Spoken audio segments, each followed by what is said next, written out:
But for me, for an exercise to be special developmental, it has to involve tactics Mhm. on some level. You have to be forced to make a tactical decision in order to have the skill that you're practicing or the physical abilities, transferred to the field. And the reason I say that, I'll just throw this out there, is because in Anatoly's system, any exercise that's special developmental in some even and obviously his systems are concurrent, so he's training several different qualities at once in these classifications. But anything that's special developmental or more specific, so SDE or CE, he was somewhere between 70 and 100% confident that improvement in that exercise would constitute an improvement, a concomitant improvement in sporting results. That was strength coach Jake Jensen on exercise selection, tactics, and optimizing our training systems for better transfer onto the field of play. You're listening to the Just Fly Performance Podcast.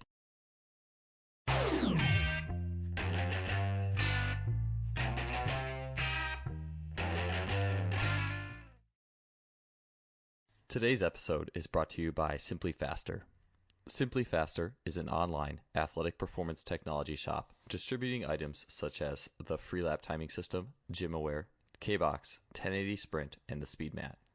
I've gotten many of these items from Simply Faster and can confidently say that they make today's best training technology available to everybody. The Freelap timing system has revolutionized both my practices and my athlete assessments, allowing me to look at the 10-meter fly capability of dozens of athletes in a matter of seconds. It is wireless, compact, portable, and incredibly versatile. The K-Box and 1080 Sprint are fantastic tools for any coach looking to build speed, agility, and implement training scenarios that go beyond the traditional weight room. The 1080 Sprint is being used by great coaches training some of the fastest sprinters in the world, and it truly represents high-performance speed training. I can personally attest that Simply Faster's customer service is second to none. Christopher at Simply Faster responds quickly to queries, and anyone who makes a purchase from Simply Faster is in good hands. If you want to acquire some of the best high-tech training equipment available, stop by simplyfaster.com. That's simply with an I, faster.com. They are the future of coaching technology. Welcome to episode 118 of the Just Fly Performance Podcast. I'm your host, Joel Smith. Today on the show, we have two incredible coaches, a dynamic duo, if you will. We have Jake Jensen and Jeff Moyer. Jeff's back. Shoot, I don't know how many times he's been on the show, but every time he kicks ass, so it's always good to talk to Jeff again. Jake Jensen, Jeff's the head coach of DC Sports, or the owner of DC Sports Training, and Jake has been a contributor for Just Fly Sports for a few articles and Q&As, is an expert in all things 1x20, Bondarchuk, Soviet sports science, has translated the works of Bondarchuk, and so he is on the show as well, and these guys are going to get together. It's like this mind meld of Soviet sports science into application for American sports training transfer, if you will. In a nutshell, we're going to cover a lot of things, but yeah, these guys are some of the most dedicated and intelligent coaches that I know. They're in the trenches guys who also have a field of mentors, or tribe of mentors as the book goes, that has really allowed them to be pushing the field forward in terms of special exercises, basically selecting exercises that will have an optimal training transfer to the skills needed in sport, or even, as Jake mentioned, perhaps infusing that into the tactics of the sport itself. If you listen to podcasts in the past, like with the one with Scott Salwasser, Sean Mishka, and Michael Zwiefel, one of the things I always remember is Scott saying, I got this guy so fast, or this running back is so fast, but then why is he getting tackled in the backfield, right? So there's always those things to consider that really make things important. Between two of these guys, Jake and Jeff's primary mentors, these guys' primary mentors, and who we'll reference in the show today, are Dr. Anatoliy Bondarchuk and then Dr. Michael Yessis. Dr. Bondarchuk, in particular, his methods and his training pyramid has definitely been a big point of interest for a lot of people, especially because his throwers were sweeping the medal stands Olympics after Olympics after Olympics, and it really helped us to, learning about it really helped us to understand when this point where maybe just trying to get as strong as you possibly can and having the program revolving around wave loading with strength loads, well, maybe that's not the optimal way to do it. Maybe that's not the optimal way to track how we adapt to exercise all the time. And there's different strokes for different folks. There's no one perfect method, but his method has clearly got amazing results and is an awesome and simple way to track how each individual athlete is going to respond to a program. So, but trying to get that and filter that into the team sport world is certainly not an easy task. It's not like super straightforward because team sports, there's a lot of different skills. There's more than one thing going on. You're not just throwing a shot put necessarily. You have to run and jump and cut and make decisions on the fly and all these things. So anyways, we're going to really dig in. Jake and Jeff are going to share a little bit about a universal topic that no matter if you're a track coach, team sports performance coach, whatever, is just really valuable and interesting, and that's the role of general or maximal strength development in the traditional lift through the eyes and through the scope of the Bondarchuk and Dr. Yessis training systems. The second topic, which is really a very encompassing one and was just a really awesome chat, and I think is a huge piece of the future of our field. I mean, I shouldn't say the future because it's been around, right? Like, I think it's just something that will become more and more popular, the more and more important transfer to sporting movements and ultimately winning on the field. Transfer to sporting movements becomes, but that's the things in the middle of the Bondarchuk pyramid. So the SDEs and SPEs, which are basically like the special exercises, the exercises that help us to develop the technique and form and the strength behind the technique and form of the key events or the key performance indicators of what we are doing. So the abilities to throw the ball correctly, to swing the racket correctly, to make the agility cut correctly, sprinting correctly, jumping correctly, obviously all those things, right? And then as many sporting skills as you could imagine. So Jake and Jeff are just really going to break down Bondarchuk, Dr. Bondarchuk, and Dr. Yes's ideas and methodologies and how we approach specialized exercises in light of that for making not just like a track athlete better, which is awesome, but the team sport athlete better. And also we're going to wrap that up with how Jake and Jeff are using some Bondarchuk ideals in creating training cycles, and then how they're tracking adaptation. Final thing before we get started, there is a little bit of language in this one. So that's been a trend recently, hasn't it? All right, let's get on to it. Hey guys, welcome to the show. Thanks for being here today. Thanks, Joel. Thanks for having us back. Yeah, it's good to be here. Yeah, hey, so yeah, I always love these roundtables. I think this one might span the most people from the widest range of time zones. So hopefully the internet will hold it together for us today. So far, it's been awesome. But yeah, I'm really excited about this particular topic. Bondarchuk and Dr. Yessis, and especially the buzz lately is the Bondarchuk system, integrating that or at least taking the principles from it and building the best athlete you can be and peaking at the right time and being smarter about training. And so what first thing I'd like to kind of get into is you guys' background with both Yesis's work and then Dr. Bondarchuk's work. Jeff, why don't you start us off, man? All right, I'll try to keep it brief. I was coaching high school football in Syracuse, New York, where I had just taken over as the physical preparation coach for the team. The starting quarterback, who was the head coach's son, had elbow pain in his elbow while he was throwing. And third game of the season, third quarter, threw a pass, elbow broke. He broke the epicondyle plate in his right throwing elbow, and I knew it was mechanical, but I didn't have really any idea what caused the mechanical issue, or what was causing the issues. So after he had to have surgery, his father, who was the head coach, played professional football in the NFL for I think 9 or 10 years. So he was going to contact coaches that he knew, quarterback coaches that he knew, to see if he could help. At that time, I was apprenticing, if you want to call it that, under Joseph Johnson. And I knew that Joseph has been apprenticing under Dr. Yessis for 20 years at that time.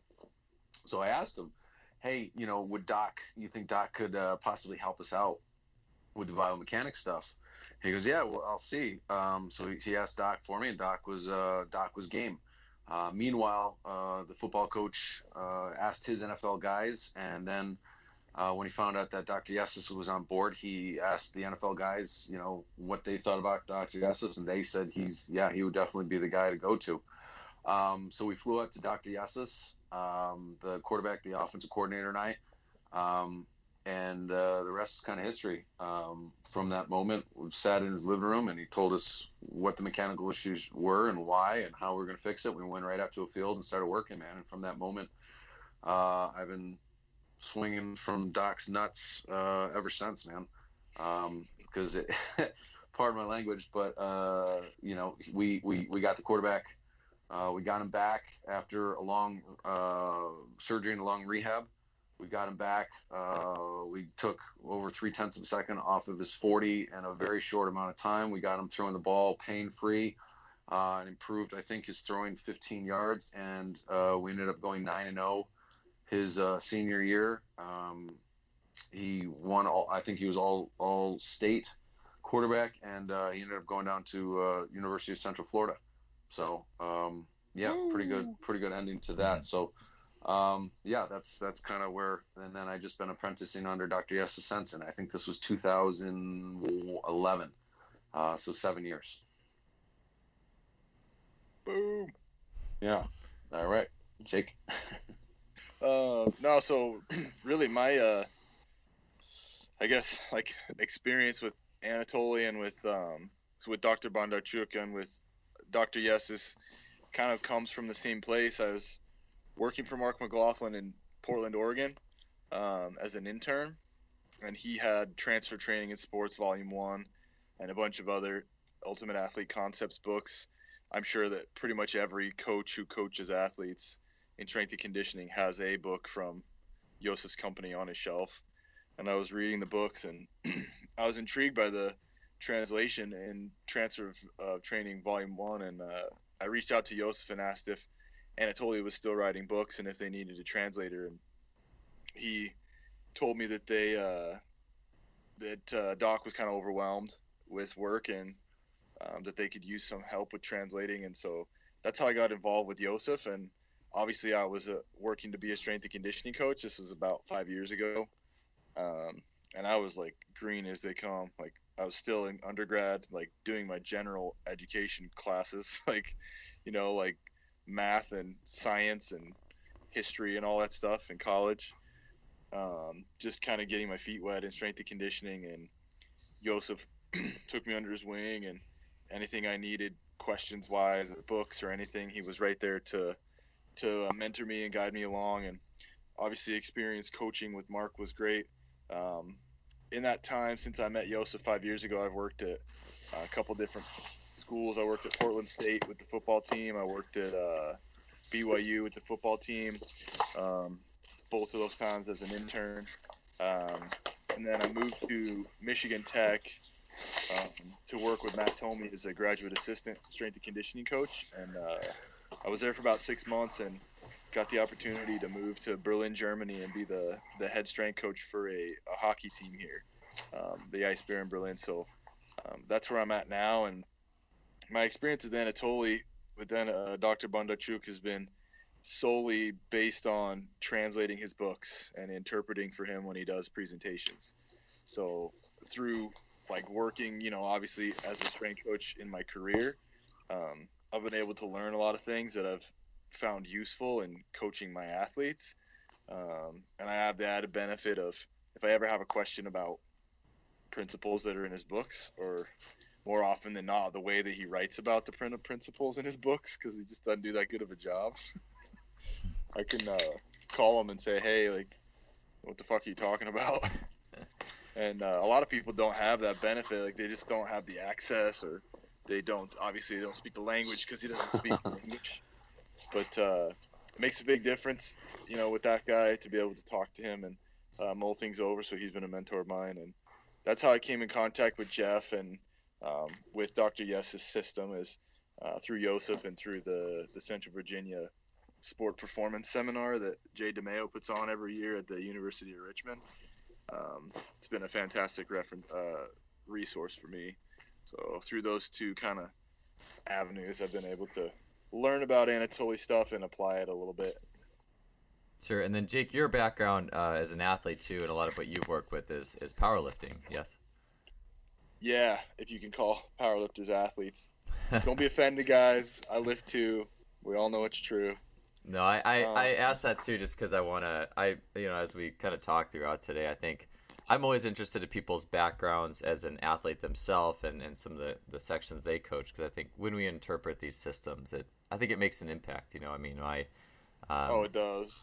And I think it bears mentioning that I was a very mediocre power lifter. I was a single ply lifter in 242, so 110 kilo class, and I barely totaled elite at 242, which is lame. Like even in powerlifting these days, raw powerlifters at 110 kilos will total elite in equipped gear, so they'll get an equipped elite total raw plus like 200 or 300 pounds.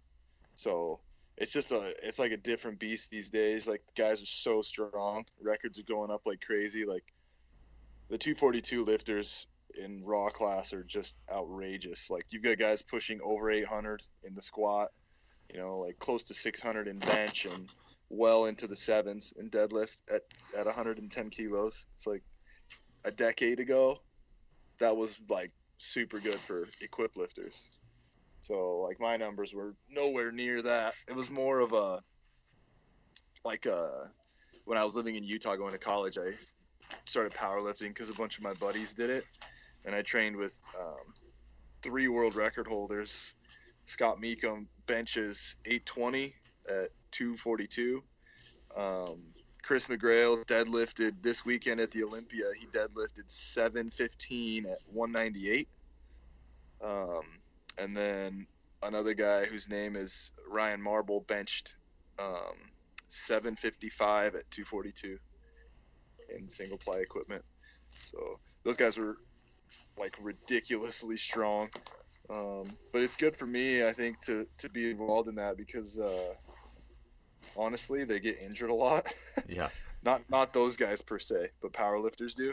And it gives you a new perspective on what it means to be strong. And obviously the skill involved in performing at a high level, even in just lifting weights. Yeah, no doubt. It's interesting to me that you mentioned that too. Like, I mean, you look at like track and field, and obviously the drug, I mean, you could talk about drug use and things like that, but it's like track records have not really gone a whole lot of places, in the last 30 years in many regards. A few events here and there, but like, it's interesting that powerlifting has really just gone up, relative to that. Man, it's crazy. It's just like, I mean, you got like back in the day, in the 80s and 90s, you had guys like Cone and Captain Kirk who, they were squatting huge numbers. I think Kirk Karwoski did 1,000 for 2 on video, but he was like 290. Wow. And obviously that's ridiculously impressive for a guy who's wearing nothing but a belt, but it's like these days those lighter weight classes are super competitive. Yeah. That's nuts, man. Yeah, it's like, well, you say you're mediocre. I mean, even a mediocre, kicks my ass like like doubles my lifts. So, that much respect. So hey, first kind of question or topic I really wanted to get into is, and in my own work, going through, Dr. Yessis' work, special strength exercises. For me, biomechanics has just every year become a more and more and more important part of everything I do. Just because I think we could all agree that general strength only goes so far. There's only, and maybe this is a good starting point too before we really kind of dive into the special strength, the exercise classifications, where we can take this as physical preparation coaches, if you guess you would call yourself a physical preparation coach or whatever the term is these days, right? I almost feel like there's different blends and flavors of it depending on what ends of that pyramid you're getting into. If you're doing special biomechanics work or but maybe this is a good starting point. Is what's you guys' thought on the role of given these two systems? And I think there's some similarities too with the Bondarchuk and Yessis' ideas on using percentages above 80 and like high intensity strength general training, but role of general strength levels spanning both these two systems, and how you guys see that in your programs. What's max squat, max bench, those types of things for athletes, non-strength sport athletes. Yeah. Well, I'm gonna jump in here real quick. So I think piggybacking off what I said earlier, anybody who's been around like people who lift heavy weights for a single, like real heavy weights, like guys who can squat 700, 800, 900 pounds, like they realize and understand that there's a large amount of technique that goes into being able to do that. Like, and in all the big lifts, like not just Olympic lifting, like cleans and snatches, but squat, bench, deadlift. Like, there's a lot of technique that goes into being able to move heavy weight for a single, and like for an athlete who plays a team sport, as a strength coach, I have to ask myself, like, how much time do I want to spend teaching this guy to brace through an 8-second grinder max effort squat? Because it takes time. Like, you can't just learn it overnight. Like, and there's a lot of like, and obviously that eats up a lot of training reserves to train that way. So for me, the question I ask myself when it comes to heavy weights is like, how much is it going to matter for this guy in his sport to be able to do that? And I'm not saying it doesn't, but I mean, for some players in some sports, I think it would. But I just think that's an important consideration to make. Yeah, I agree. Dealing with Doc, I mean, we never did anything under 8 reps, but that 8 reps is as heavy as you can lift 8 reps. But yeah, just kind of does the sport demand it? And then, I mean, the other question is, I mean, does that athlete really need maximum strength? Is that the limiting factor that's missing, or, is there other things? And then, how much strength do we develop? Well, it kind of depends on the other physical abilities and the technique. Doc always comes back to technique. And what I mean by technique is technique of their sport movements. I mean, too much strength in, let's just say a squat or something can negatively affect, let's just say sprinting. So does it, if so, then why do we need it? So the Doc's always kind of coming back to that. And then if, we put on 50 pounds on a kid's squat, but their broad jump goes up an inch or two, or their 10-yard sprint doesn't get any faster, then who gives a shit? So it's always it's got to be, you know what I mean? It's kind of be in relation to what else is going on. But Doc doesn't put too much onus. He does. It is important. General strength is important for athletes, but it's got to be, relative to the other qualities that are being developed and the technique of their movements for their sport. You're listening to the Just Fly Performance Podcast, brought to you by Simply Faster. Yeah, one of the things you guys both said, things that I found really interesting that do tie together is, and the reason I asked too is because I as far as I know, and Jeff, you said it, never going lower than 8s, which would indicate you really aren't using above 80% of your 1RM in a training set for the most part. And I believe Bondarchuk never went above 80% for training sets. And so compared to some other systems where you are going above 80, but also the idea of not really, and maybe a lot of that too is not getting into the technique and the special coordination that's needed once you start going above 80% too, because you're getting maybe too far into training, I guess, quote unquote, another sport. Getting into some of the Jay Schrader systems and training with some people who've done that. Overarching emphasis that I keep seeing coming back to is keeping the training movements, at least if you're talking your GPEs, or I believe that's the correct category, your barbell strength, or stuff that's not specific and biomechanical, keeping that pretty simple. Not you don't want to have like a session where everything is just skilled out, like, okay, let's do some serious skill with if you're a baseball player, let's really do some good pitching work, then let's dial in the skills on the special strength for pitching. Now we're going to go in the weight room and dial in all these special skills for, I'm going to really trick out your squat, and then it's like at some point you just have to let the athlete lift a little bit so turn their brain off a little bit and just train, so to speak, when they are going general. I feel like that's something I've learned a little bit more. I mean, I obviously don't want to let him have shit for him, but it's something I've definitely learned over time, that the farther you go down in that pyramid, the less like fancy and complicated and overcoached those things need to be. Well, with Doc's, I'm sorry, Jake. Let me jump in real quick. So I think it's good, like I'm picking off what you said with Anatoly. I feel like I had a good talk with Derek Evely about a month ago about his new course, and he and I have like over the years we've had a lot of good discussion about Anatoly stuff because he's one of the few people, like truly few people in the world who knows Anatoly, like actually knows him, like as a person and a coach. Because they live together. A lot of people don't know that, but they did live together for a bit. And the thing that people have to remember about Anatoly is he's done everything. So like a lot of people, like like you said, he doesn't really go above 80%. It's not necessarily true. Like there are a lot of instances where he uses max effort, 110% squats for a single. And the thing is that like everything like that has a purpose.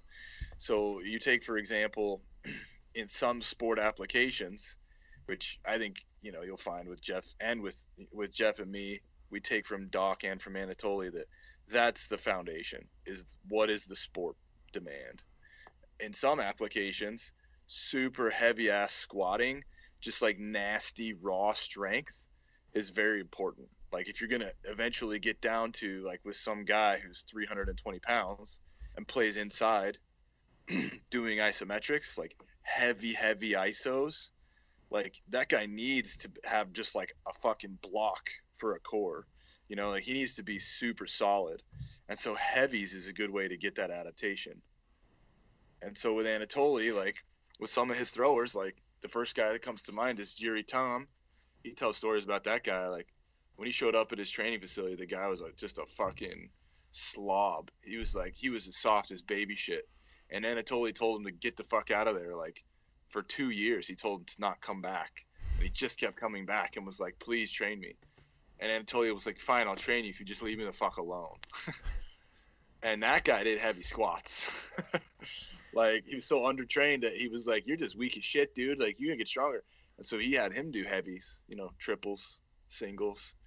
And it's just because he was in a place where that's what he needed. He didn't have Sadiq doing heavies because he didn't need it. And so I think that, when you talk about in the gym, there are some trainability, like some qualities that make you like train to train. You know what I mean? So sometimes you got to have it. And then I think that's one thing that Anatoly brings to the table in terms of biomechanics and how you move forward with that. I think Doc, he really contributes a great deal. Well, with Doc though, it's all got to be. I mean, whatever you're trying to develop's got to be related to the other abilities you're trying to develop. Because I mean, Doc primarily, a lot of Doc systems used with team sport athletes, so you're never training particularly one single ability at a time. You know what I mean? Your strength work can negatively affect your motor learning, which can affect whatever your whatever jumps or explosive work you're doing and stuff like that. So all Doc's stuff has got to be related to one another.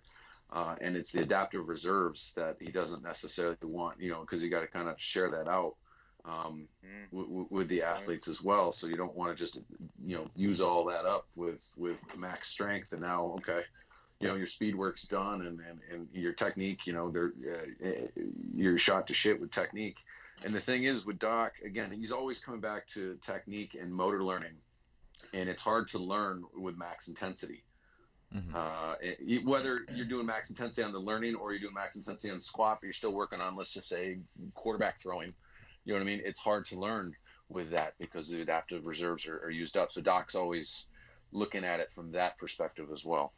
That's that's a really good thing to think of. It's like, and Jake, just like you were kind of saying before, it is interesting to weigh what an athlete needs the most. I think throws might be different too on some level, just because there's less things going on than a sport where there's multiple skills and fine skills an athlete needs.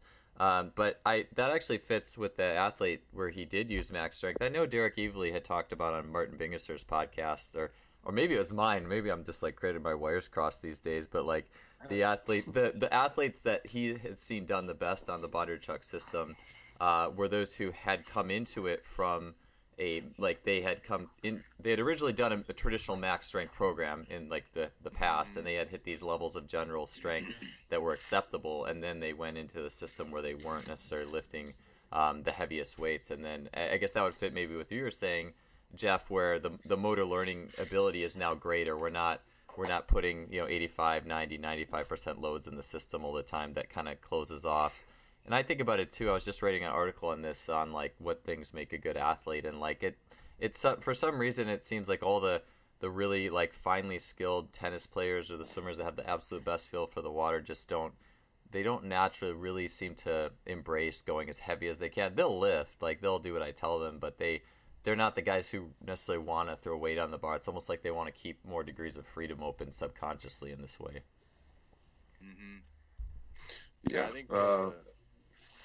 Go ahead, Jeff. Well, I was gonna say, and then like again, I mean, we get down to the eights. By the time we're in the eights with Doc's system, like, does the athlete need it? Because, I mean, what I found, give some numbers, Jeff. Give them some Yeah, numbers. those- like, yeah. where you guys? All right, yeah, all right. So, okay, well, I work primarily with middle school and high school athletes. I've worked with college and NFL as well, but I have a 12-year-old girl. She's 105 pounds. She squats 165 pounds for 14 reps. I think that's pretty good. You know what I mean? Like, to me, box checked off. That's good. When we do speed squats with a gym aware, she can move her own body weight at 0.9 meters per second for 3 sets of 5. On the you know bar. What I mean? Like, okay, you know like what I mean? Body like, weight on the bar.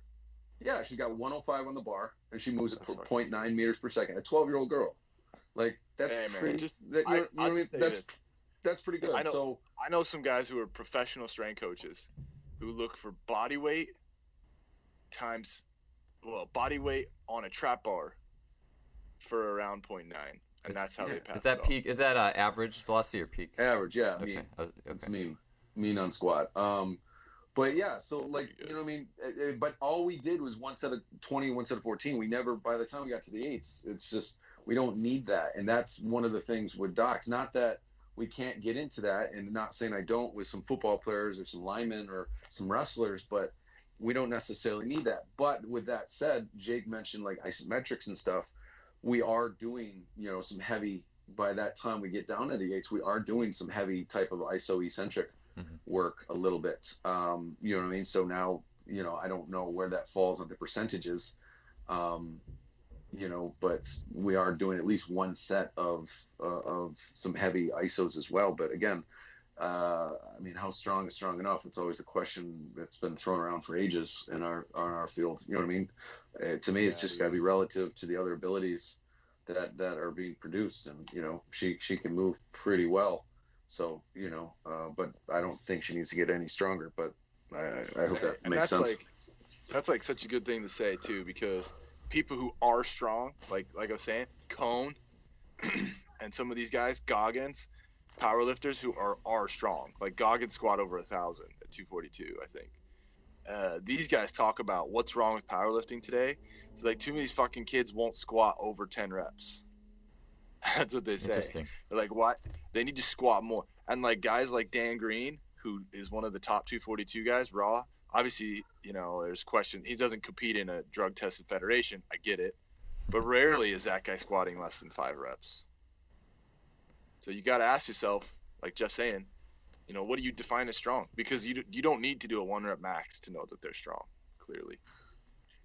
Yes, yeah, I agree. I think it's important you guys are talking about that too, with like the results you get with the high reps. And we've done a lot of 1x20 stuff on this podcast, but it is really amazing how strong you can get with that, especially too when there's another obviously neural component where the athletes is doing plyometrics and sprinting outside of the lifting too, and that really combines well to get athletes very strong, stronger than I think a lot of people realize, not even going under 5 or 8. Yes, sir. Cool. Hey, so I wanted to talk about like the commonalities too. Like this is actually a question I really wanted to ask you guys and get your thoughts and take on. Stephen Jones, who's been on the podcast, friend of mine, had pitched this to me a little bit. It makes me think of some systems, maybe the Charlie Francis a little bit, maybe Jay Schrader on a level, but like the idea of the stuff in the middle of the Bondarchuk period. So at the top you have your actual sport, At the bottom, you have all general stuff. I think we were alluding to this a little bit before we started recording, but the value of the stuff in the middle and the implementation of the things in the middle. So we're talking special strength. I guess you have GPEs. So I mean, I guess we would want to include barbell lifts in the general world, but maybe all the stuff that's in the middle. So special strength, even you could say jump squats or Olympic lifts or stuff that it may be similar but not quite the same. What's your guys' take on the stuff in the middle of the pyramid? That's kind of really general. Stuff in the middle of the pyramid. That's very nondescript. But with across different athletes and how you guys are engaging that type of work. Oh, I think this could be a good talk. I think that really this is where I think as much as we disagree, which is not much, I think this is where Jeff and I have good discussion, because I'll just paint the picture for you. The stuff in the middle, that's everything. Like kids come in to work with you. If they can't squat, bench, deadlift, sprint, run, and do all that stuff well, you got your starting point right there. They can't do shit. They need to start from the bottom, and otherwise they're not gonna be able to train safely. And so that's pretty simple. And then you have your sport. Like if they play the sport and they're just terrible, it's like, well, there's not much I can do. The kid sucks. And so that's like everything we do as strength and conditioning coaches falls in that middle realm. Like any personal trainer, hopefully, can give a kid the basics, but it becomes so contextualized in the middle. And for me, for that reason, anything that's special developmental or special preparatory has to involve tactics for team sport. Maybe not special preparatory, because if it's matching the motor and energetic demands in terms of how they perform the sporting movements, that could be considered special preparatory for the muscles.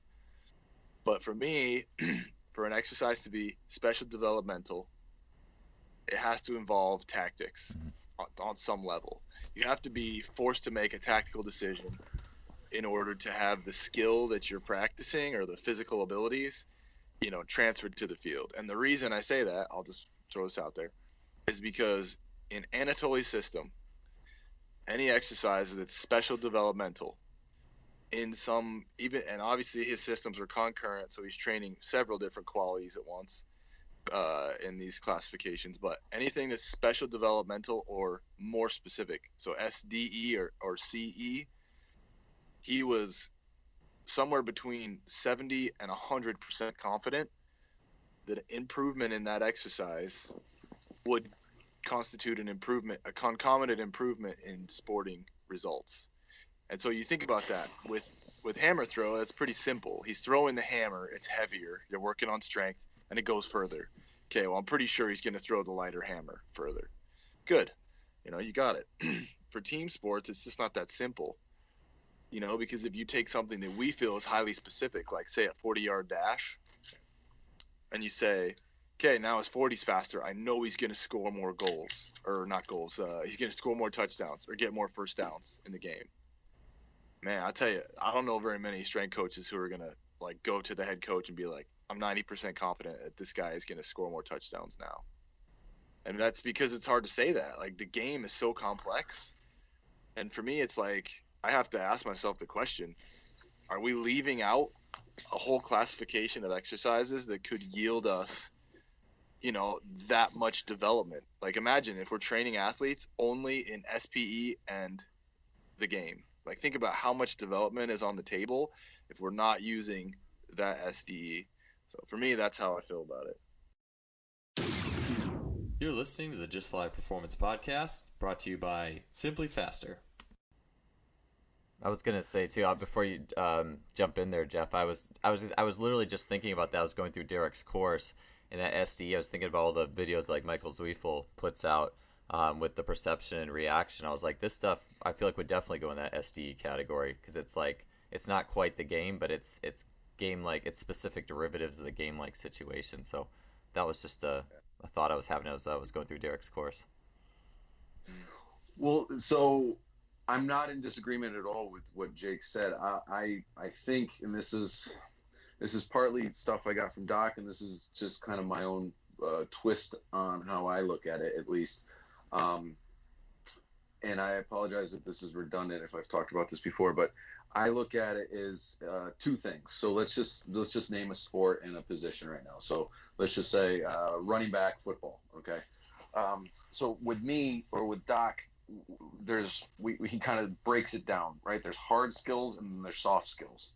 The hard skills are the ideal things that they have to do in the perfect situation. So running running straight, cutting technique based off of, a single reaction, very simple, in different directions, but nonetheless, right? Those are kind of like the main things a running back has to do, right? So those are the hard skills. The soft skills now is how it's implemented, like you mentioned, Mike, the Whiteful and the perception action stuff, how it's now implemented into the sports, right? Into the perception action chaotic environment. So Doc looks at the hard skills first because, let's be honest, if you can't ride a bike very well, I'm not going to fucking just throw you down a rocky hill, right? And then say, hey, good luck, trying to figure this one out because, you don't even know how to, ride a bike properly. You don't know how to hold on to the steering wheel and stuff like that. So Doc wants to start. He starts with what you look like with no stress, no environmental changes or anything like that. Because if you look like shit there, well then guess what? You're going to look even worse. You're just throwing shit in a blender if we throw it in a perceptual environment, chaotic environment. So he starts with... He's a poet. You know what I mean? So he starts with that. Okay, so that's how I first start. So when I get an athlete, a running back, let's just say, I want to video his running. All right, so we do that, and then we video his lateral movement. And then, right, I also want to watch game film too. So we'll break it down and watch game film because I want to see how does he cut based off of, what he's perceiving in front of him and all that kind of, again, perception action stuff. But where I see I think strength coaches should have an understanding of both ends of that, hard skills and soft skills personally. But where I think or a lot of coaches can have some good work, strength coaches, is on understanding hard skills and then what kind of goes into that and then how that kind of bleeds into, that continuum into the soft skill. And I got those terms from Daniel Coyle's talent code or whatever. I really liked his definition of those. So, right. So if the running back, lacks, has some ankle sprains and he lacks really good ankle joint extension, he's got knee extension and he's kind of rounded in his back, right? We know running mechanics. Well, okay. So those are things we got to work on. And then we also got to work on his perceptual abilities and stuff like that. So I hope that makes sense with that. So Doc, I believe, and how I look at it, I split it up. I don't think Jake's wrong with, it's got to have tactics involved and the perceptual aspect involved, but I take it a step further and let's first start with the hard skills. Now, I know there's a camp of people that don't believe there are any, there's no such things as perfect technique and this and that. Well, maybe so, but there's biomechanical laws in which the human body has to move. That is a fact, and those are the things we're kind of looking at. And then to take it a step further with the hard skills, we kind of got this from, I got it from Yuri Verkhoshansky and his work under Nikolai Bernstein, right? He breaks it down into two types of movements. There's the key movements, the ones that are the force producing actions, and then there's the secondary movements, the ones that help with the coordination and in controlling the key movements, right? So what are the key movements in those hard skills? Those are really kind of what Doc first looks at and what I look at, and then how's the secondary movements working? So that's the way we break down the hard skills, and then all that perception action stuff that Mike Zweiffel's doing, and I know Sean Mishka talks about, and all the other perception action guys out there. But I hope that makes sense. No, so how do you? Let me ask you this. So you get an athlete in there, and you're like, "Okay, we're gonna do our assessment and determine how to go forward based on your sport." Like, how do you do your biomechanics assessment? Again, give me a quick sport and a position. Say your girl your 100-pounder who squats 165. Okay, she's a soccer player. Soccer player. Yep, she's a soccer player. So we video her running. We video her running from the front, video running from behind, and video from the side. And then we do slow motion analysis. Full speed. Yeah, it's got to be. Yeah, it's got to be sprinting. Speed changes shit. speed and weight change mechanics. I think you know that as a power lifter, right? So, um, Hey, you know what I mean? So we start, yeah, everything's got to be at full speed.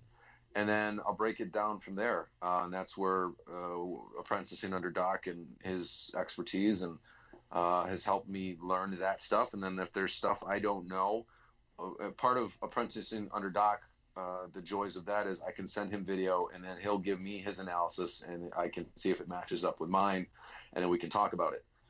And then we kind of work backwards from there. Okay, this is kind of, you know, some of the exercises they need based off of whatever they find. So talking about that quarterback, my case study, the quarterback was your typical arm thrower that had no body action, no hip, lacked hip rotation, but had no separation between the hips and the shoulders. So from a technique standpoint, we had to build in the hip rotation with the separation between the hips and the shoulders, which takes a lot of conscious thinking to do. All right, so we're trying to take an old bad skill and try to rewire it a bit. So that takes a lot of thinking, a lot of sensory information, and a lot of practice to do. And that's where Doc's specialized exercises kind of come in. That we can get in that a little later. But why I think one of the reasons why I think he's a genius is how he implements that from a learning standpoint. But right, so the hard skill is he lacked good power generation from his lower body, so we had to build that in. Right, we had to build that in with exercises and then work that up to his soft skills. So you know, once he got that hip separation in an ideal situation, right, then we build it into, he's going to throw it to a receiver. Right, once he can do that, then he's got to do it with a drop.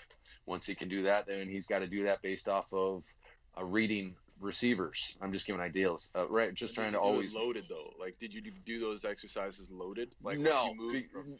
Well, okay. So the hip rotation, yes, we do that loaded in the weight room. Out on the field, no. I mean, you can. No. That's the beauty of using the active cords, but you're tied up to something. You know what I mean? So it's kind of hard to do a drop when you're tied up to a fence, or a goalpost. So yes and no. He might do it from a contrast situation. So we would contrast it from a sensory information. So he would do the hip rotation, maybe, you know, a quick set of 5, set of 10, and then he'd take off the belt and then go and throw it. You know what I mean? So once we've done it, yeah. So we can, with what Doc does is he takes Bondarchuk's heavier, lighter ideas and he'll implement it from a learning standpoint. As well as a physical development standpoint. Getting back to the girls soccer players, so based off of how she ran and how she cuts, we kind of build the program. Yes, we do general lifts and squatting is part of it, but she got just so strong, so fast, doing lots of general stuff that, you know, it brought up all the other stuff. But I kind of hope that makes sense if you guys want me to go into more detail of how to turn it into things into a soft skill. But yeah. No, totally. I was going to piggyback off that, Jeff. I actually have a couple thoughts, and I got one more kind of, I guess, big question after this. And I think this is something I've always thought about. If you're going to really go the pure, like there's some coaches who would go the pure, we're just going to lift and then play your sport model. But if I feel like for that to work, you have to, and I've started to notice this more and more. And I do believe in the sense of like, if we're talking about the GE, it's really fully, you're really creating the potential for an athlete to move. Like for example, I have and I definitely believe in the, you know, in and I have plenty of special exercises for sprinting and jumping and base core skills like that can help different components of it that a lot of athletes just seem to not get. But at the same time, I definitely have noticed, and this is through myself going through like the PRI world a little bit, you see how an athlete's rib cage, breathing, pelvis, their alignment can inhibit a certain type of movement. Like for example, I'll have a tennis player and the coaches are like, this kid just doesn't move laterally very well. And so I'm kind of going through and trying to check boxes, like, is it his reaction to the ball? Is his vision bad?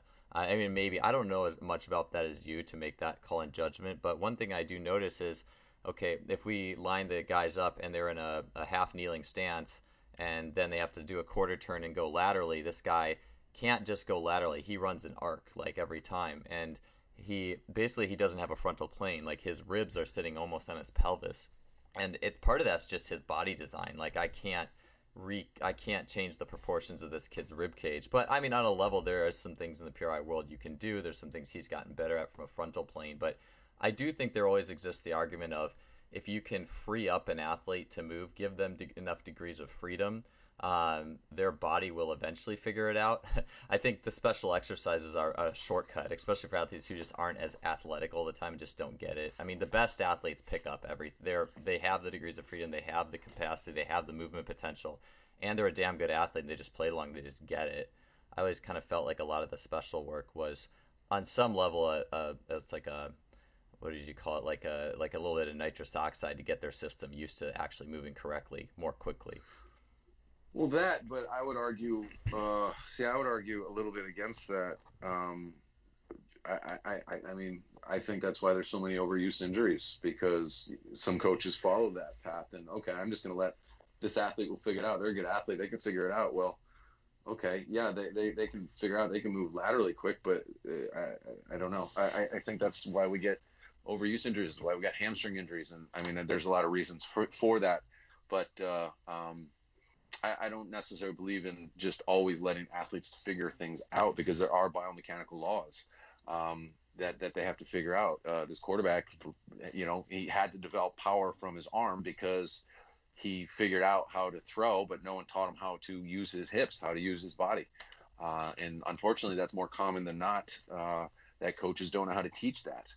And that's not being taught. You can see that it's Sunday right now, so you can go watch that in a half hour on the film, and why, or in baseball, why there's so many oblique strains with that stuff. So I think there is an element of, we do have to teach mechanics a bit.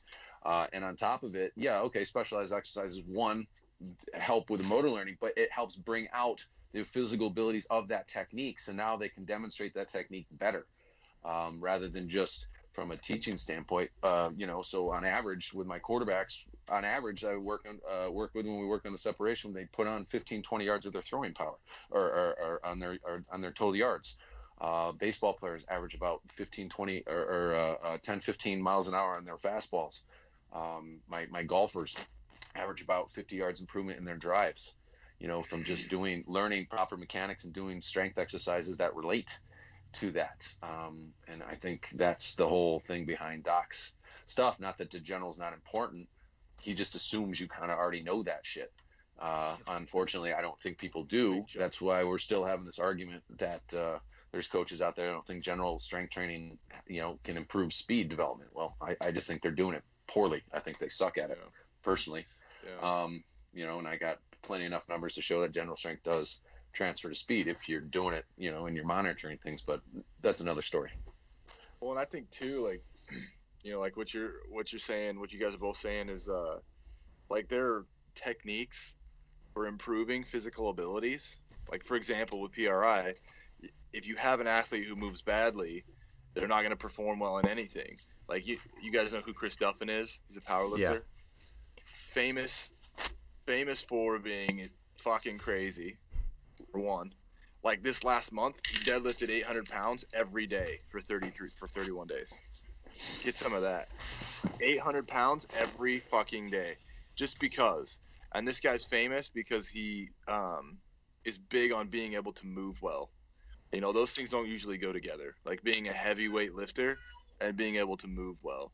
And so he understands, like, movement and being flexible and being capable of performing the sporting movement uninhibited is important for not being hurt. Like what Jeff is saying,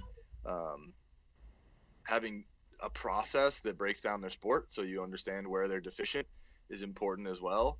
But I think for me, like from a team sport side, like where I'm working with coaches, team sport coaches, and I work with a lot of other team sport strength and conditioning coaches. What gets missed is that coaches don't necessarily know yet, like, what it is they're looking at for performance. You know what I mean? Because some guys will take an approach where they pick one thing, like maybe it's mobility. They're like, man, mobility is so fucking important for us. And it's like, well, yeah, but like, you guys are fucking weak, man, and slow. They're mobile as shit, but they just are slow.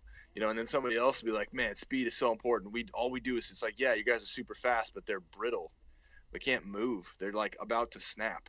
Sure enough, season starts, they're fucked up. And so I think really, like, for me, where where Doc and Anatoly can serve the community with what they know is in taking strength coaches back a step and saying, do you really understand like what's important for your sport? Because if you do, then it changes your paradigm.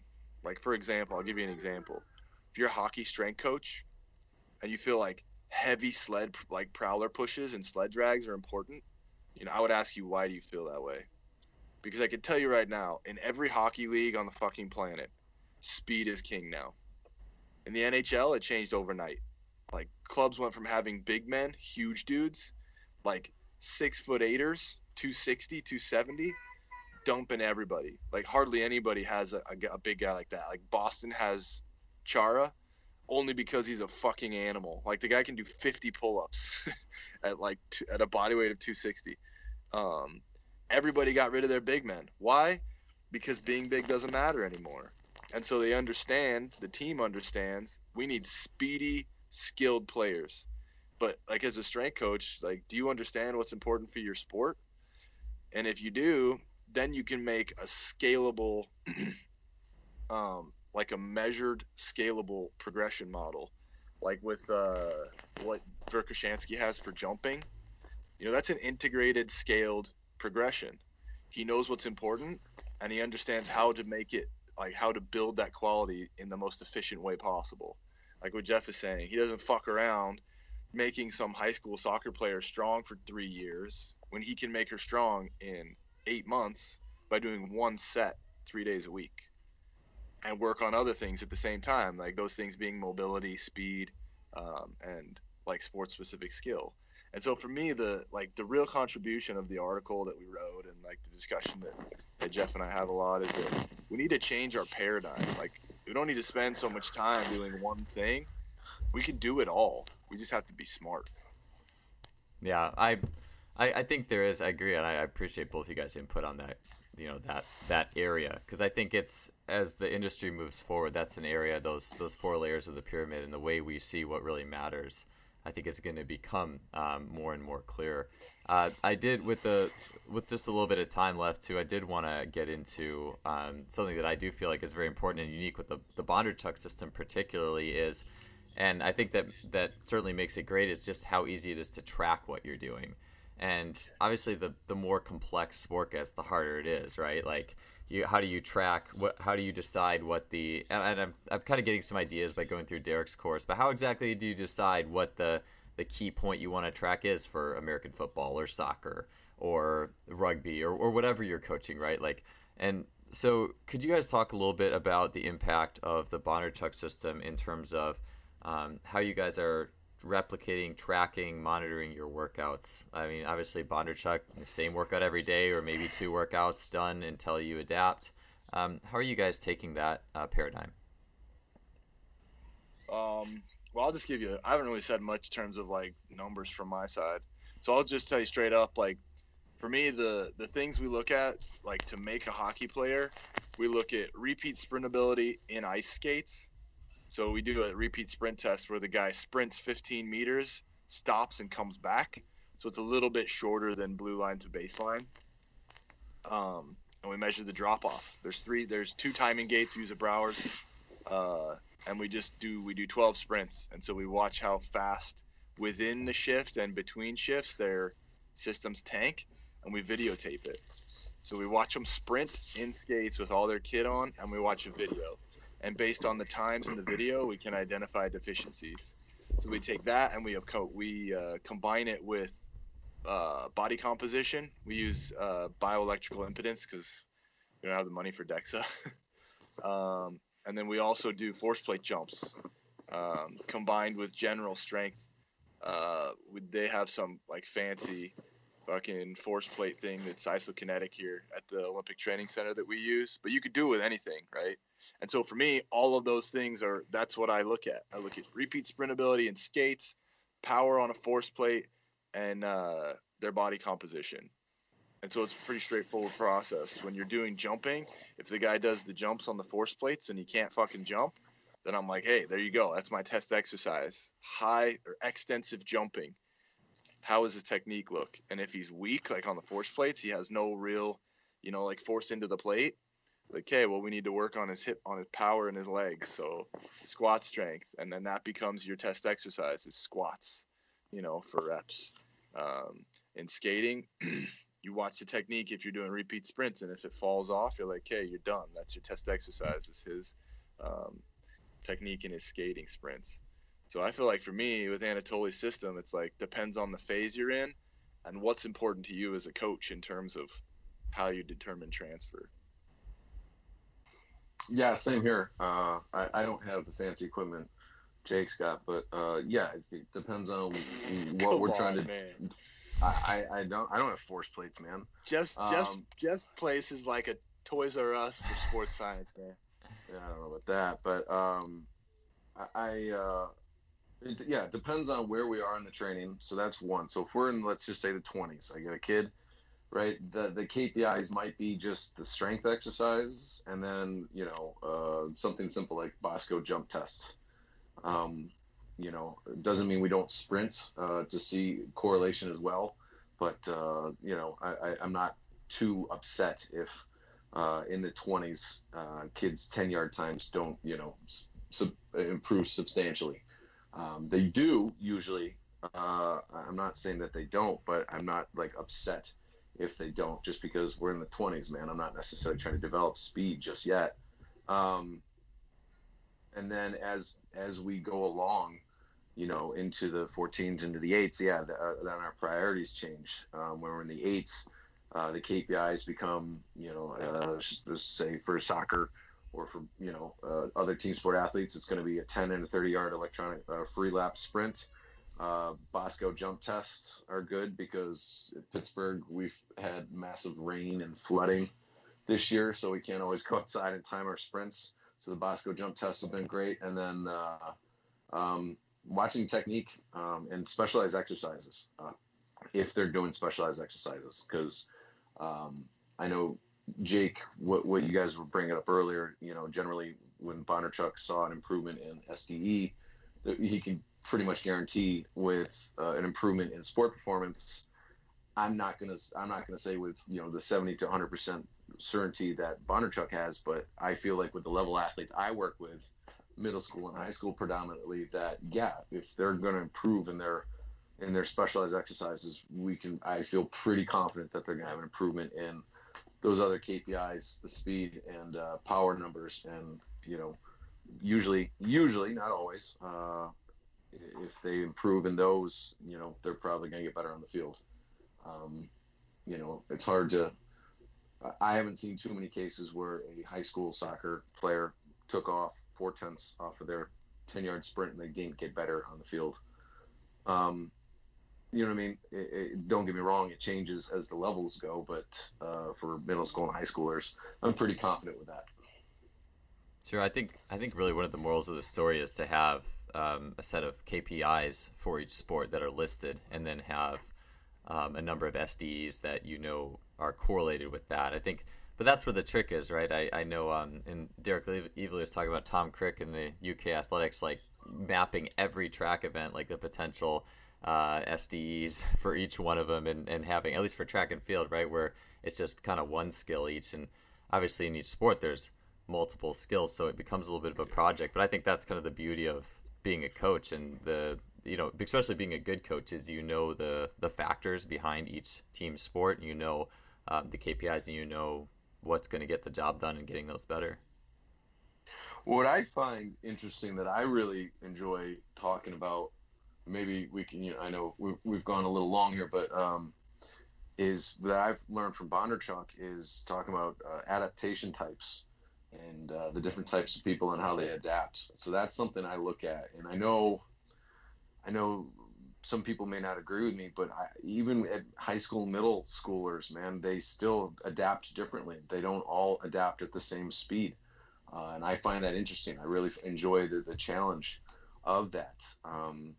Some kids improve really fast, really quickly, and some kids, it takes quite a bit of time to get improvement. And I enjoy also trying to monitor that. I find that a fun challenge to do with my athletes.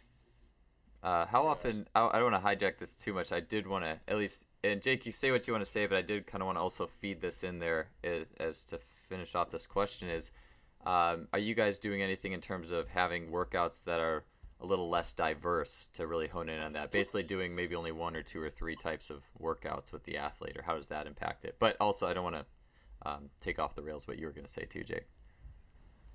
Oh no, I was gonna say, I think, well, I guess I would ask this, and I already know what Jeff's gonna say, but I would ask this: if you're going to profile the type of adapter they are, what things do you track in the workout to do that? Like, what objective Uh, measures allow you to do that? I guess. okay, so generally we're doing some kind of jumping, so that's usually something. With my just jump mat, that's pretty easy to quantify. Um, Improvement, because we'll do scissor jumps, we'll do repeat squat jumps, we'll do, what I mean, different types of jumps. So that's pretty easy. Um, if we're doing, specialized exercises, depending on what they are, if it's the lunges or if it's, explosive lunges or whatever, we have tape on the floor so we can monitor improvement and how far away are they getting away from that distance. Um, so that's something we'll do. Um, yeah, and then to be honest with you, maybe every couple of weeks we do broad jumps or vertical jumps just to see for shits and giggles. Really doesn't take a lot of time. The Bosco jump tests are pretty easy to administer.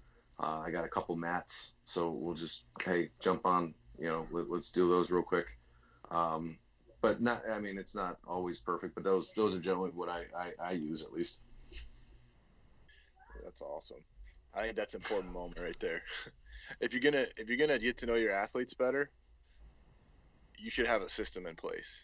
Like I'll like spin this a different way. So a good coaching friend of mine, he works in professional hockey.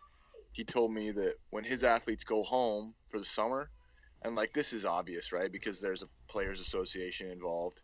Um, he can't tell them to do anything, right? Like they're gone. But there's still an asset that he's responsible for. And so what he told me he does is he talks to the trainer that's going to work with these guys. And he says, well, what do you see? What are you going to look at? What are you working on? And the guy will give him an answer. And based off of what he says, he's like, okay, well, I can tell you right now that you're way off course or you're on track. And the way he knows that is because he knows the athlete's personality from observing them, but he also knows everything else about the guy. Like how, like for example, like what I said, like when he jumps on a force plate, what's his profile? When he does a fitness test, what's his profile? When he finishes a hockey season, what is his body composition compared to when he comes into camp? Like he checks all these things. He knows the athlete, like he knows everything about him. And so from there, like what Jeff's saying, he doesn't have to be a complicated system of measuring things to get to know how your athlete adapts. You just have to be paying attention, I think. Like when you're just watching jump height, yeah, it's a piece of cake. Or if you're watching how they learn the jumps, that could be another thing. You're just watching them and you're like, man, this kid's taking longer to learn it than someone else. You just have to pick something. Like Anatoliy once told me, because I asked him a similar question, like how simple or complex do I need to get with test exercises? And he was like, Anatoliy's thing is he's like my grandpa. He calls me Jakey. Like no one calls me Jakey. Nobody calls me that. He'll be like, Jakey, listen, you could do push-ups. And I was like, what the fuck are you talking about, man? I was like, because I always have to check. I'm like, you sure? Like push-ups in Russian. I'm telling this. I'm like fucking like push-ups on the ground. He's like, yes, push-ups. He's like, push-ups could be your test exercise. I do And I'm that like, with my middle school boys, by the way, push-ups. I took that from there you go. Bondarchuk. Sorry. Couldn't be easier. Push-ups. Yeah. Do a set of max push-ups. How many can you get? Okay. And like for me, I got academy kids that are 17, 16, 17 years old. Max set of push-ups is in their workout, and I watch it, and they go up and up and up until they don't anymore, and then the whole program needs to change. And that's a test exercise right there. Yeah. And then at the same time they're doing extensive jumping, following the Verkhoshansky model, scaled model for jump development. And I watch them. They do one set of 20 with body weight at a tempo. It's not even a height jump.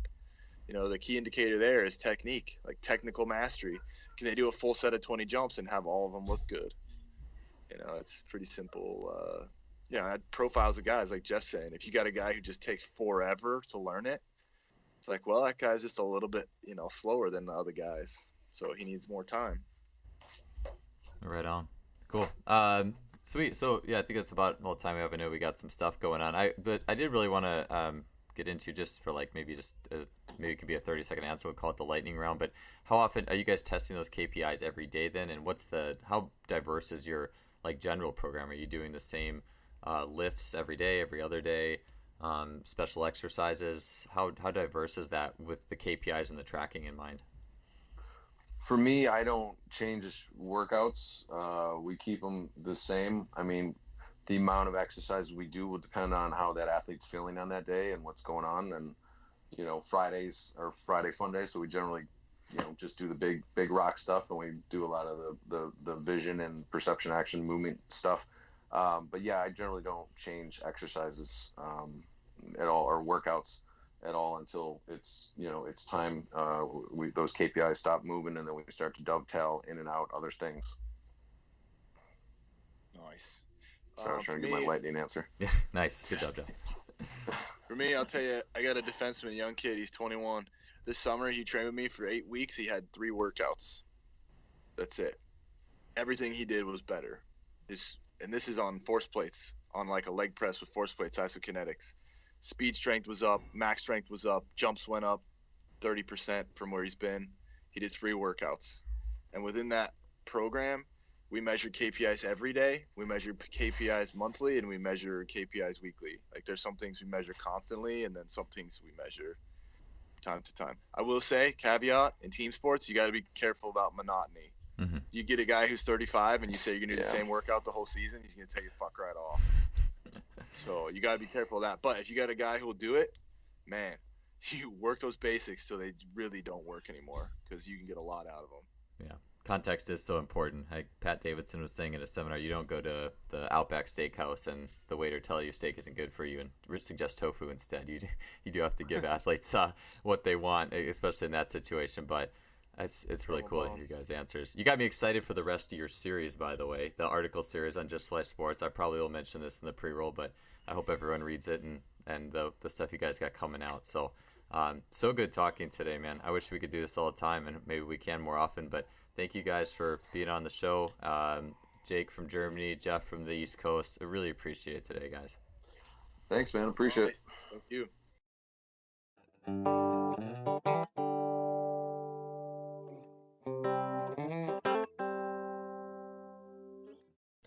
That wraps up episode 118 of the Just Fly Performance Podcast. Hope you enjoyed listening to that one. Again, it's just such an honor to be putting on these, what I really call game-changing episodes.